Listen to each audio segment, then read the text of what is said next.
নমস্কার, নিউজ 360 ডিগ্রির ফেসবুক পেজে আপনাদেরকে স্বাগত জানাই। আপনাদের সঙ্গে রয়েছে আমি কৌশিক। 1 মিনিট সময় আপনাদের কাছ থেকে আমি চাইতে এসেছি। কেন? শুরুতে একটা ছবি দেখুন আপনারা।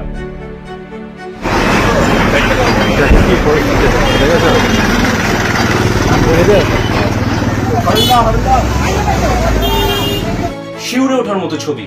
এই ছবি কিন্তু অন্য কোনো রাজ্যের নয়। এই ছবি আমাদেরই রাজ্যের, আপনাদের পার্শ্ববর্তী কোনো শহরের। ছবিটা আরেকবার দেখুন তো চিনতে পারেন কিনা এই ছবি কোথাকার ছবি।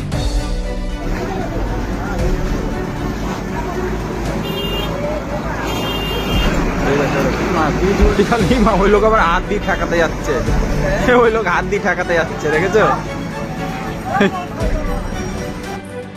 নদিয়ার নবদ্বীপের গৌরাঙ্গ সেতুর এই ছবি বেহাল দশা দীর্ঘদিন ধরে। যে ছবিটা দেখলেন যে কোনো সময় বড় দুর্ঘটনা কিন্তু ঘটে যেতেই পারে।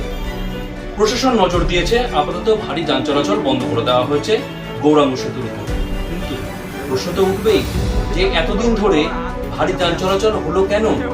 পুজোর মুখে যদি বড়সড় কোনো দুর্ঘটনা ঘটে যেত তাহলে তার দায়ভার কে নিত? নজর দিন প্রশাসন, নজর দিন, না হলে পুজোর আগে ঠিক এভাবেই ডোরবেল বাজাচ্ছে দুর্ঘটনা।